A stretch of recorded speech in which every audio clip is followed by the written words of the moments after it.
Ulama tafsir nggih ngendikane para ulama tafsir niku taruhan pertama lafat niku hakikat. Hakikat niku yo hakikat. Nah, misale urip niku yo ambekan. Urip niku ambekan, mati iku mandek ambekane. Kita takoki misale tarife mati ku piye? Ora urip apa ora ambekan? Mboten jawab lho, ora sampean tak latih ilmu mantek. Sing darani mati niku cara ilmu mantek apa didul hayat, angger gak urip yo mati. Terus alamate mati ku nak cara medis iku misale napa jantungnya berhenti tapi detak napa jantung utawi napa niku berhenti. Kemudian agama niku ruwono tenan nggih. Agama itu menyisakan satu fakta yang enggak terbantahkan oleh siapapun. Gini ku misalnya begini, sampean saya tanya, orang tuh kalau mati itu karena apa? Rohnya dicabut kan? Rohnya dicabut terus disebut mati. Lalu yang mati itu apa? Rohnya apa jasadnya?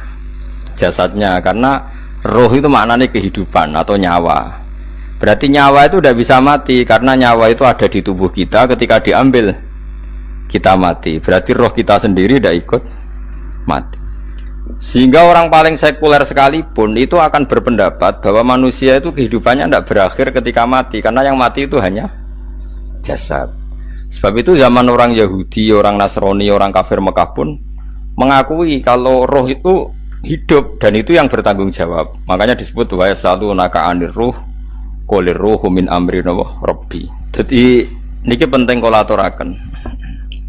Sebab niku ya ora ono mati. Makanya kalau orang tasawuf ditanya, apa mati itu ada? Ya ndak ada. Mau petualangan pengalaman. Cara orang tasawuf fisik kita ini problem, gara-gara kita punya fisik kita jadi goblok. Nganggep duit penting, pangkat penting, terus kenal sampean penting, urip sing ra penting-penting cara kita penting. Tapi nanti kita kecewa sekali dengan kehidupan ini, sangat-sangat kecewa karena yang kita penting ternyata ndak penting. Misalnya begini, nanti sampean akan tahu makna ayat yang disebut di surat Ar-Rum. Oke, kita goblok dulu ya. Nggih, pokoke latihan goblok sik, engko bar goblok terus pinter. Engko gobloknya gak masalah, sementing ini pokoke latihan sik. Tak jamin ilmu saya ini benar dalam konteks ini. Misalnya ora benar terus ya tahu bener.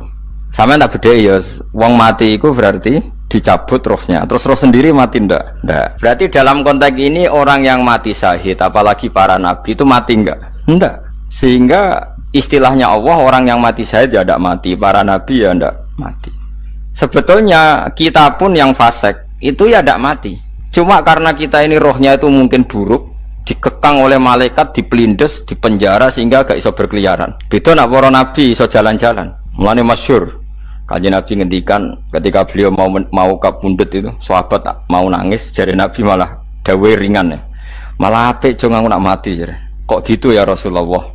Masyhur itu hadisnya itu, hayati ya khairun lakum wa mamati ya khairul lakum. Aku mati ya apik, urip ya apik. Wa amma hayati fali asunna lakum as-sunnah. Aku nak urip akan mentradisikan satu sunnah yang bisa Anda tiru. Ya sunnah caranya sholat, sunnah caranya zakat, sunnah caranya berperadaban dengan istri, dengan tetangga, macam-macam. Sunnah di sini artinya bukan sunnah madzhab fikih yang wali ane wajib tadi, napa? Perilaku, napa? Perilaku. Terus nak kabudut ya Rasulullah, ya malah penak aku nak kabudut itu jejer pangeran. Terus delok kowe jare Nabi. Nak kelakuan apik aku muji pangeran, nak kelakuan elek wong aku wis parek pangeran tak jalukno sepuro. Mane ndak blekem terusno ae mergo selain is bakat ya ana sing jalukno napa? Sepuro. Lah prop sakjane kowe lah ya urip. Kowe misale mati saiki lah ya urip, tapi kan gak duwe hak jalan-jalan. Berarti dulu malaikat terus panjang ngono. Mulane sampai butuh napa? Atakoh kubro apa cara mriki sing diwacana kulo pengaki apa. Napa cara mriki? Boleh. Enggak cara mriki lho. Bida, nah cara bahasa kitab iku atakoh. Cara mriki bida. Ben ora mlebu neraka apa ben mlebu swarga? Maksudnya ben ora mlebu neraka ta ben gak mlebu swarga? Lah wong jelas mlebu neraka kok wis divida. Berarti SPD banget nak mlebu neraka. Saking yakine nganti apa? Divida. Vida itu nak teng kitab-kitab niku madzhab Malik ya. Jadi sampean aja darani bid'ah sih. Memang dalam madzhab Imam Malik itu ada atakoh kubro. Atakoh itu merdekakno mayit utawi tiang saking neraka. Itu dulu awal ijazahnya itu kalau nggak salah itu 12.000 kulhu. Terus di Indonesia malah meningkat jadi 100.000 ya. Oh itu bagus itu peningkatan itu. Sing maca nganti blengoron gegem iku. Nah sing anake jagunge diitung sitok-sitok, nah sing wong liya kerawu wis. Mula bolak-balik diundang ra tau teko, perkara niku wis ketoke ra meyakinkan kerawuk di. Nah, itu mungkin benar ya. Artinya mungkin benar itu kalau roh itu tidak meninggal, berarti ya masih menerima doa kita, masih ada muasalah sambung dengan kita. Sehingga itu yang diceritakan Rasulullah SAW ketika Mi'raj. Rasulullah ketika Mi'raj itu di semua hadis sahih, seolah lagi di semua hadis sahih Nabi itu ketemu para nabi ndak? Ketemu. Karena bagi Allah nggak masalah. Ya masih punya sentimen. Ya layaknya orang hidup. Ya ono sentimen berhubung Nabi saudarane hasud. Ya duwe sentimen. Nabi Muhammad itu ketemu Nabi Idris, ketemu Nabi Adam, terus ketemu Nabi Musa, Nabi Isa, terus macam-macam. Saya ketemu Nabi Nuh dalam semua sejarah. Mergo jare beda madhab jare dadi. Jare ulama ya lucu ngomong Nabi Muhammad kenapa ora ketemu Nabi Nuh jare beda madhab jare dadi enggak perlu. Karena Nabi Nuh iku madhabe nek ana wong fasik didongakno mati celaka mencit. Nah Nabi Muhammad ana wong fasik didongakno sepuro. Berhubung beda madhab maslahate ora ketemu jare ulama tapi. Maksudnya nebak-nebak ora kok iku dawuhe Kanjeng Nabi napa? Yang karuan dawuhe Nabi itu begini, sampean tak ceritani. Ketika Nabi Muhammad ketemu Nabi Musa, Nabi Ibrahim, terus yang mujma'ala ya Musa, Ibrahim, Idris, Isa, Adam. Niku nggak ada sentimen, masyhur itu. Nabi Musa ketika Nabi Muhammad diwajibkan sholat 50 rakaat, Nabi Ibrahim diam, padahal ngliwati Ibrahim ya, Ibrahim paling tinggi di langit 6, Musa 5. Harusnya kan Ibrahim komen, tapi Ibrahim bukan komen. Ya wae bar munggah ke langit ya tenange Nabi Ibrahim. Kandhani sonopo wajibna salat 50 ya Nabi Ibrahim ya mantuk-mantuk. Ya cara Nabi Ibrahim pangeran ngutus wis dipikir dadi ora perlu dikomen. Nabi Musa komen. Dan itu melecehkan kita. Apa salat 50? Umatku sing bener wae ora kuat kok umat. Seakan-akan kita ini lebih buruk ketimbang umat. Ya, cara aku dadi Nabi Muhammad. Muhammad itu nabi yang meskipun afdhalul khalqi tapi kan junior ya ora bantah. Cara kula Nabi ini tak bantah, beda umat mbak umatku. Tapi Nabi Muhammad tuh gak seneng debat tuh, karena punya akhlak ya. Cara Nabi ini kue ngawur umatku coba pada no. Nabi Musa jelas ngendikan umatku era kuat apa meneh umat. Seakan-akan kan karena umat dia gak kuat, selainnya pasti lebih gak kuat. Padahal tidak juga. Mulane kula seneng kata saya Itali di Zainal Abidin, sholat sedina 1000 rakaat. Ben Nabi Musa ketok keliru nih, jadi sopo saya keterakaat kuat. Aku di umat Ali Zainal Abidin sedino 1000 rakaat. Kalau nate sholat sedino 300 rakaat, pisanlah tahu. Paling kan ketemu Nabi Musa kalau nate.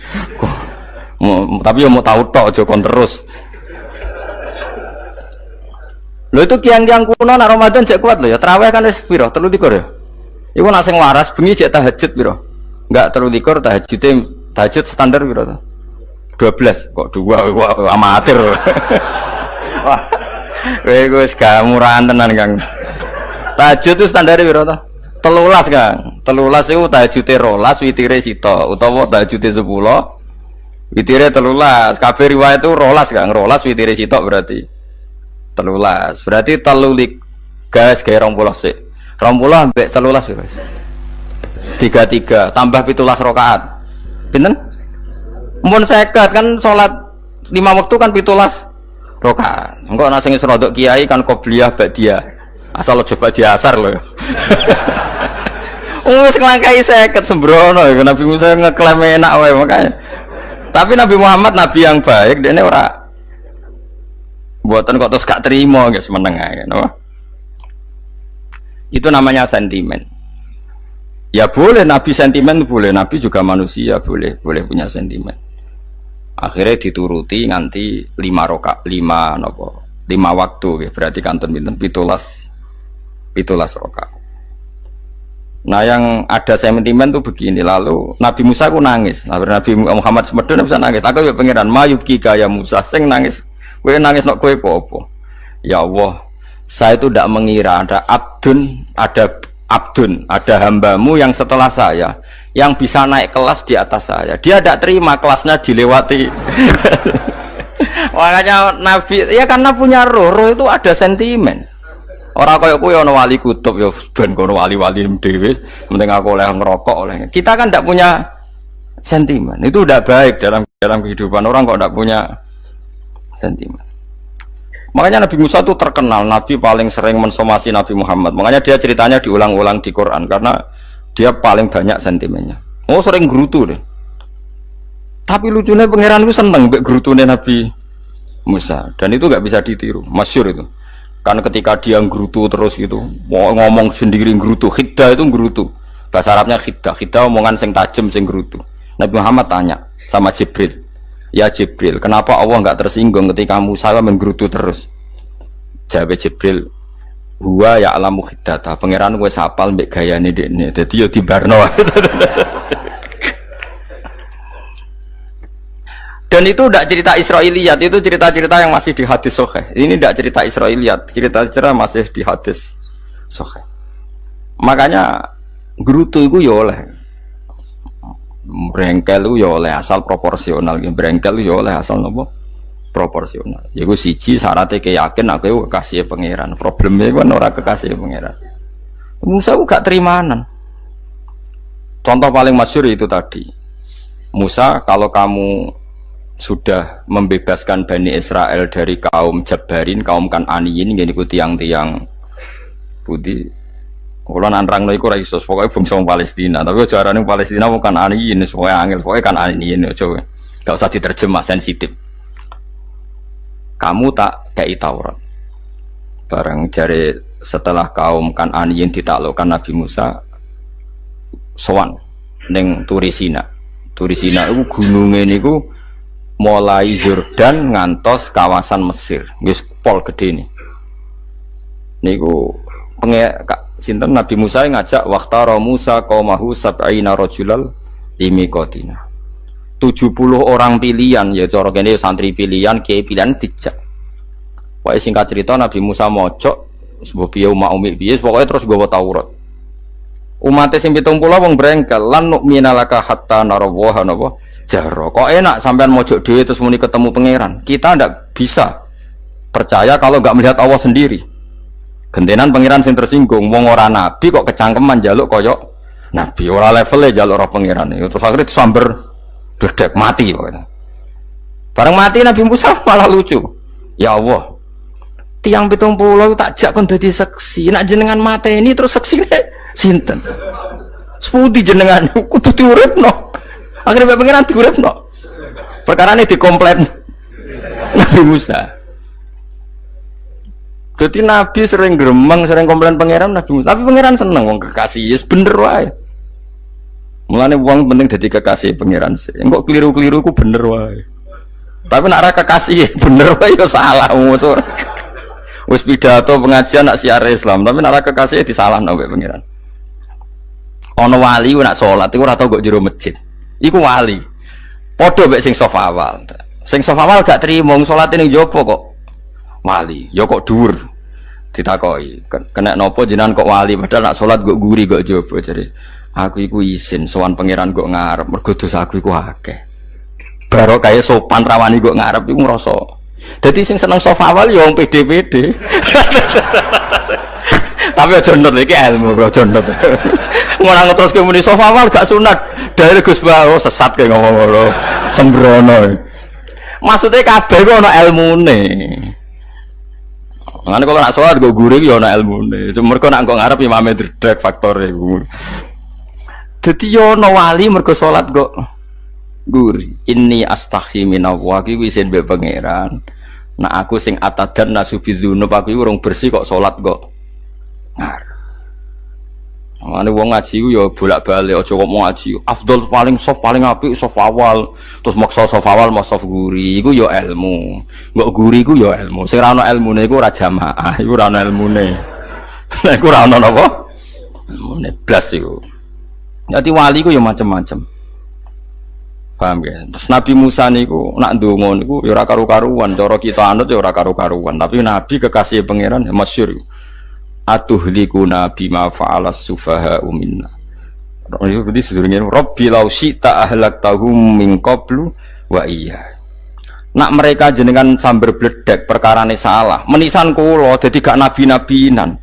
Dadi nabi ora di wong andalan. Nak menisan menepateni iki kula menisan pateni dadi terus bar gak nabi-nabinan. Terus atuhlikuna bima fa'alas sufaha minna. Karo dene wong tiyang goblok liru jinan pertimbangno. Barno ampun wong goblok wae. Lah iku sing tak anut, mulane wong goblok ku barno wae wong. Wong goblok kok dipertimbang. Mana ana wong ngomong pahpo keliru ben kono wong goblok. Nah cara Nabi Musa iku atuhlikuna bima fa'alas sufaha minna. Atuhlikuna to ngrusak panjenengan ing kita bima fa'alas sufaha napa minna. Jadi mulane aja geman ya tiyang niku sok pinter. Mergo pangeran itu cara pandang itu apa ya? Sering di luar dugaan kita. Nabi Musa sing koyo ngono ya kekasih pangeran dal gremeng terus. Tapi barokah nabi kekasih pangeran gremenge wae dadi rahmat. Mosok Nabi Muhammad salat 50 rakaat disudos 5 nganti ping 9. Wae kabeh riwayat nganti ping 9. Mergo pangeran nyudane ya mok 5, 45. Disudo 5 neh 40. Pas nganti 9 iku 45. Lho pas karek 5 Nabi Musa aja usul kon nyudon neh. Wah iku cara kesampaian jos tenan. Dadi karek 5 kan kan 50. Mari Mustofa iso matematika beda takoki. 50 dikurangi 5 ping 9 karek piro, Bos? Lho yo 50 ping 5 kan 5 ping 10 kan? 50. Berarti nak ping 9 iku cek 5 lah. Kok katut Mustofa. 50 disudo 55 ping 9 karek piro? Karek 5. Lah Nabi Muhammad itu bolak-balik. Ping 9 mergo mau disudone pangeran ya mau. Lah terakhir 5 iku Nabi Musa matur nah iku cek pangeran dawuh iku jare Nabi Musa ijo ora kuat matem. Njone keringanan. Terus Nabi Muhammad, oh iku wis isin karek 5. Ada 5 sudah mana kan? Enteh. Lah iku sing kula la usul iku kok betul iku. Mestine menisan apa? Ya tapi nak menisan kan ya lucu kalau bumi diugano ben nampa salat jebule ra sida kan malah ra karu-karuan kan. Jadi ben sampean ngerti nggih. Mulane mbon niku nggih urip iku jawab malih urip iku ora mati. Makanya nggak ada aliran manapun di Islam ini yang memungkiri kalau doa itu sampai mayit. Meskipun ada yang mengkritik tahlil, mengkritik mitung dinane mayit. Oke, nggak apa-apa ada yang kritik. Bagus. Bagaimanapun ada support, ada kompetisi, ada identitas. Tapi kalau meyakini doa nggak sampai mayit itu ndak ada dalam firqah ulama manapun. Meskipun ada yang kritik kefiahnya, misalnya kefiah tahlil itu bid'ah. Nggak masalah ada yang kritik seperti itu. Tapi kalau mengatakan doa nggak sampai mayit itu salah besar. Karena ndak ada firqah pun di seluruh dunia, termasuk bin Bas sekalipun yang meyakini doa itu nggak sampai mayit. Semuanya itu sepakat sampai mayit. Karena doa itu diajarkan oleh Nabi Ibrahim, Nabi Muhammad, kabeh donga Rabbana ufirli wali walidayya saat terusé walil mu'minin. Wastaghfir li dzambika walil mu'minina wal mu'minat. Ketika orang sudah mati ada donga Allahumma ighfir lahu wa afi wa'fu anhu. Karena tadi logikanya gampang, yang mati itu jasad, roh itu tidak pernah mati. Karena roh ini tidak pernah mati, roh ini ada masalah besar, dia ngadepi mungkar nangkir, ngadepi macam-macam karena dia hidup. Nah kemudian cerita yang kita ingkari adalah yang berlebihan, kayak cerita kejawen nak malam apa mulai terus neng kamare dikai rokok mergo zaman ning donya seneng rokok. Rokok wis kaleng cung wis dirumbuk di rokok mbahmu. Ono kadang dikai gemblong jare senengane bae, bareng cokot tikus jare bae wis mulai. Lah itu yang kalau itu gak trimo bid'ah Kang iku ngawur tenan lah iku. Daerah-daerah tertentu nggih ke atas sing ngoten niku. Lah nak senenganem dhuwit yo dikai dhuwit nek agar juga hilang jare wis dijuk bae. Lah niku mboten enten sanate. Makanya roh itu enggak pernah selesai didiskusikan ulama.